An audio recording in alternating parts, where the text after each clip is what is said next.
बिस्मिल्लाहिर्रहमानिर्रहीम। बच्चों, मैं हूं आपका टीचर अदनान नज़ीर। आज हम क्लास 7 की साइंस सब्जेक्ट के चैप्टर 1 से टॉपिक डिस्कस करेंगे। पहले लेक्चर में हमने डाइजेस्टिव सिस्टम को डिस्कस किया था, जिसमें हमने डाइजेस्टिव सिस्टम में हिस्सा लेने वाले मुख्तलिफ पार्ट्स ऑफ बॉडीज़ को, सिस्टम्स को हमने डिस्कस किया था। आज उसी डाइजेस्टिव सिस्टम के चैप्टर का ही दूसरा हमारा लेक्चर है, जिसमें हम डाइजेस्टिव सिस्टम से जुड़े डिसऑर्डर्स ऑफ डाइजेस्टिव सिस्टम्स को डिस्कस करेंगे। यानी इसका मतलब ये है कि हमारे डाइजेस्टिव सिस्टम में क्या क्या ख़राबियाँ पैदा हो सकती हैं, हम किन किन अमराज का शिकार हो सकते हैं, आज हम इनको देखेंगे। डाइजेस्टिव सिस्टम में हमें ज़्यादातर जो बीमारियां होती हैं वो हैं डायरिया, हार्टबर्न, कॉन्स्टिपेशन, अल्सर और गैस ट्रबल।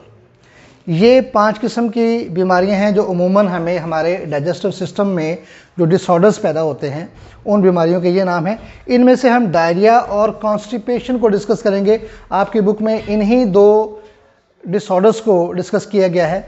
आज हम पहले डायरिया को डिस्कस करेंगे, इंशाल्लाह अगले लेक्चर में कॉन्स्टिपेशन को डिस्कस करेंगे। सबसे पहली बात कि डायरिया होता क्या है। डायरिया की डेफिनेशन आपकी बुक में लिखी है, diarrhoea is passing semi liquid faces. Diarrhoea होता क्या है? ये मैदे की खराबी है जिसमें आपको सेमी लिक्विड फेसेस आप पास करते हैं। इसकी वजूहात क्या होती हैं? डायरिया की वजूहात क्या है, कॉजेज़ क्या है? सबसे पहली है इन्फेक्शन। आपके स्टमक में इन्फेक्शन जो किसी मेडिसिन से भी हो सकती है, किसी खाने वाली चीज़ से भी हो सकती है, उस इन्फेक्शन की वजह से हमें डायरिया हो सकता है। Number 2, eating contaminated food. Contaminated food से मुराद ऐसा खाना भी है, ऐसी खुराक भी है कि जो आपके मैदे के लिए, स्टमक के लिए ठीक नहीं होती। जैसे आप कोई बहुत देर से रखा हुआ खाना आप खा लें, या जिस तरह के आजकल हमारे यहाँ जंक फूड जैसे burgers, shawarmas and some other things, इनको खाने का हमारे बच्चों में बहुत ज़्यादा इसका रुझान बढ़ता जा रहा है। तली हुई चीज़ें खाने से मैदे पर बुरा असर पड़ता है और उसकी वजह से भी डायरिया हो सकता है। तीसरी है रिएक्शन ऑफ सम मेडिसिन। बाज़ औक़ात आपको कोई बीमारी होती है, आप डॉक्टर से मेडिसिन लेकर आते हैं, तो एलोपैथिक में मेडिसिन समटाइम्स आपके स्टमक पर बुरा असर डालती हैं, ठीक है, जिससे आपका स्टमक ख़राब हो सकता है और आप डायरिया का शिकार हो सकते हैं। इसके अलावा एक जो इसकी आखिरी वजह है वो एंजाइटी या एक्साइटमेंट। समटाइम्स ऐसा होता है कि इंसान किसी बहुत परेशानी की खबर सुनता है तो फौरी तौर पर अपने पेट में उसको मरोड़ किसी या दर्द किसी कैफियत ज़ाहिर होती है, और बाज़ औक़ात कोई बहुत ज़्यादा खुशी की खबर भी अचानक मिल जाए जिससे एक्साइटमेंट आपको हो जाए, तो उस सूरत हाल में भी आपको इस किस्म की सूरत हाल का सामना करना पड़ सकता है कि जिससे आप डायरिया का शिकार हो जाएं। ये तो थी वो कॉमन कॉजेज़ कि जिनकी वजह से हमें डायरिया हो सकता है। अब इसकी अलामात, इसके सिम्टम्स क्या होते हैं? सबसे पहला सिम्टम ये है इसका कि आपको एब्डोमिनल पेन, यानी आपको अपने पेट में, स्टमक में दर्द महसूस होता है शदीद किस्म का, ठीक है। ये इसकी सबसे पहली अलामत है, सिम्टम है।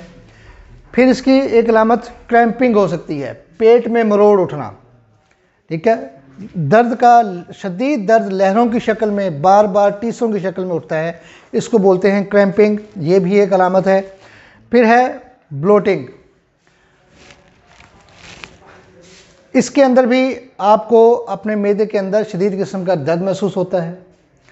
फिर है नोज़िया, आपको मतली की कैफियत महसूस होती है, ऐसा लगता है जैसे अभी आपको कै हो जाएगी, ठीक है। आपका किसी भी चीज़ को खाने को जी नहीं चाहता, किसी खाने की खुशबू आती है तो आपका जी जो है वो मतली होने लगता है। फिर है लूज़ मोशंस। डायरिया में नॉर्मली आम तौर पर लोगों को लूज़ मोशन की शिकायत हो जाती है। अच्छा, लूज़ मोशन से आपको डिहाइड्रेशन हो सकती है। डिहाइड्रेशन का मतलब होता है जिस्म में पानी की कमी। अगर खुदा खास्ता जिस्म में पानी की कमी हो जाए तो उस सूरत में डायरिया जो है ये आपके लिए ज़्यादा नुकसानदेह हो सकता है, ये ज़्यादा शदीद हो जाता है। डायरिया में आपको बुखार भी हो जाता है और आपको ब्लडी स्टूल्स भी आ सकते हैं। ये वो कुछ अलामात हैं जो आपको ये समझने में मदद देते हैं, ये डायग्नोज करने में मदद देते हैं कि आपको डायरिया हुआ है। अब इसका इलाज क्या है? Prevention is better than cure, परहेज़ इलाज से बेहतर है। तो हम ऐसे कौन सी टिप्स हैं, प्रिवेंटिव टिप्स हैं कि अगर हम उनको अडॉप्ट करें तो हम डायरिया से बच सकते हैं। जैसे सबसे पहली चीज़ तो ये है कि अगर चूँकि डायरिया में आपको लूज़ मोशंस भी नॉर्मली लगते हैं, उससे जिस्म में पानी की कमी वाक़ हो सकती है, डिहाइड्रेशन हो सकती है। डिहाइड्रेशन की शक्ल में आपको ज़्यादा पेचीदगी, ज़्यादा मुश्किल का सामना करना पड़ सकता है। तो उसका बेहतरीन हल ये है, ड्रिंक प्लेंटी ऑफ वाटर, पानी का इस्तेमाल ज़्यादा करें। नॉर्मल रूटीन में भी आप पानी ज़्यादा पिएं ताकि जिस्म के अंदर पानी की कमी ना हो सके। दूसरा है wash hands with soap, specially जब आप वॉशरूम जाएं तो वॉशरूम से आकर अपने हाथों को साबुन से अच्छी तरह धोएं। कहीं बाहर जाते हैं, खेलने के लिए जाते हैं या घर में कोई काम कर रहे हैं और खाना खाने से पहले भी लाजमन अपने हाथ धोएं और साबुन से धोएं, अच्छी तरह से साफ रखें हाथों को। क्योंकि हम खाना चूँकि हाथों से खाते हैं, अगर हमारे हाथों को जर्म्स लगे होंगे तो वो खाने के साथ बहुत आसानी से हमारे मुंह में जाएंगे और वहाँ से हमारे डाइजेस्टिव सिस्टम से गुजरते हुए हमारे स्टमक में जाएंगे और उनको ईज़िली हमारे स्टमक को डिसऑर्डर करने का मौका मिलेगा। फिर है avoid uncooked meat and eggs. ज़्यादातर लोग बाज़-औक़ात किसी त्यौहार पर या किसी शादी ब्याह के मौके पर ग्रिल्ड चिकन या मीट को लोग पसंद करते हैं। ग्रिल्ड मटन या चिकन जिसे हम कोयलों पर भूनते हैं, ठीक है, उसमें आमतौर पर जो जोड़ होते हैं वहाँ से गोश्त कच्चा रह जाता है मगर लोग एहतियात नहीं करते तो उसको खा लिया जाता है। तो उस वजह से भी आपको डायरिया हो सकता है, इन्फेक्शन हो सकती है आपके मैदे में, ठीक है, और आप डायरिया का शिकार हो सकते हैं। तो अनकुक्ड मीट यानी कच्चे गोश्त से परहेज़ करें और कोशिश करें कि गोश्त को जब भी खाएं तो उसको अच्छी तरह पका कर खाएं। इसी तरह अंडे हैं, आमतौर पर फ्राई अंडा खाया जाता है और लोग अक्सर उसमें फ्राई अंडे में जो उसकी जर्दी होती है उसको कच्चा खाना पसंद करते हैं। तो कोशिश ये करनी चाहिए कि अगर आप फ्राइड एग्स भी खाएं तो आप उसको फ्राई करें अगर, तो उसकी जर्दी भी अच्छी तरह से फ्राई होनी चाहिए।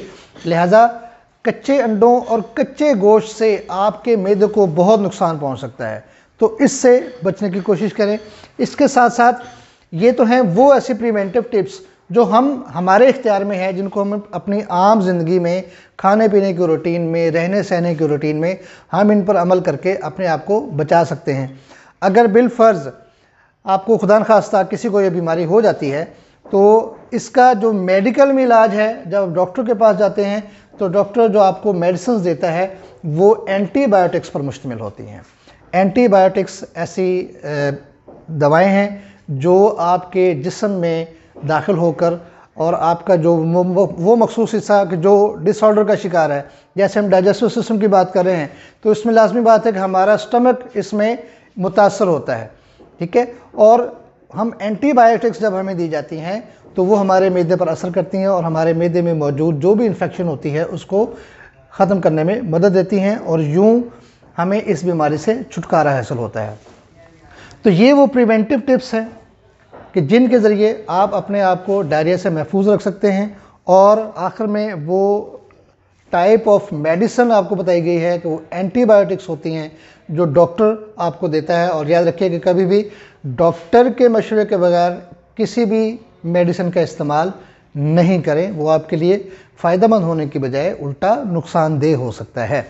तो ये थी आज हमारा डिसऑर्डर्स ऑफ डाइजेस्टिव सिस्टम में पहली बीमारी डिसऑर्डर डायरिया, जिसको हमने डिस्कस किया। इसमें हमने देखा कि डायरिया क्या है, फिर उसकी कॉजेज़ क्या हैं, उसके सिम्टम्स यानी उसकी अलामात क्या हैं, क्या चीज़ होती है जिससे हमें पता लगता है कि हमें डायरिया है, और फिर उसके बाद प्रिवेंटिव टिप्स, उसके बचाव के तरीके क्या हैं कि हम डायरिया से किस तरह से ख़ुद को महफूज रख सकते हैं। ये वो सारी चीज़ें हैं जो आपकी बुक में दी गई हैं, और उनको मैंने एक इस ऑर्डर में दे दिया है कि इस तरह से आपको इन चीज़ों को याद रखने का, इनको समझने का तरीका जो है आपके लिए आसान हो जाएगा। पैराग्राफ की शक्ल में आपको लगता है कि जैसे ये बहुत सी चीज़ें इसके अंदर दी गई हैं, मगर उसी पूरी जो 2 या 3 पैराग्राफ दिए गए हैं, मैंने उनको इस शक्ल में आपके सामने लिख दिया कि हर चीज़ अलग अलग हो गई। अगर आप अपने पेपर में अगर आपसे क्वेश्चन आता है कि डायरिया के बारे में एक तफसीली नोट लिखें, तो अगर आप उसको इस शक्ल में भी लिख देते हैं तो ये आपने उस क्वेश्चन का कंप्लीट आंसर दिया है। इसमें कोई भी ऐसी चीज़ नहीं है कि जो इसमें छूट गई होगी। इसमें कॉजेज़ सारी की सारी दी गई हैं, इसमें सिम्टम्स सारे बताए गए हैं, और इसमें जो प्रिवेंटिव टिप्स हैं वो भी सारे आपको दे दिए गए, और डायरिया की डेफिनेशन क्या है, या डायरिया क्या बीमारी है, उसकी डेफिनेशन भी यहाँ पर आपको दे दी गई है। उम्मीद करता हूँ कि इंशाल्लाह आपको ये डिसऑर्डर्स ऑफ डाइजेस्टिव सिस्टम समझने में मदद मिलेगी। आपकी बुक में जो दूसरी बीमारी या डिसऑर्डर जो है उसको डिस्कस किया गया है वो है कॉन्स्टिपेशन। इंशाल्लाह नेक्स्ट लेक्चर में हम कॉन्स्टिपेशन को बिल्कुल इसी तरीके से डिस्कस करेंगे और आपको ईजिली समझ आएगी। तब तक के लिए अल्लाह हाफ़िज़।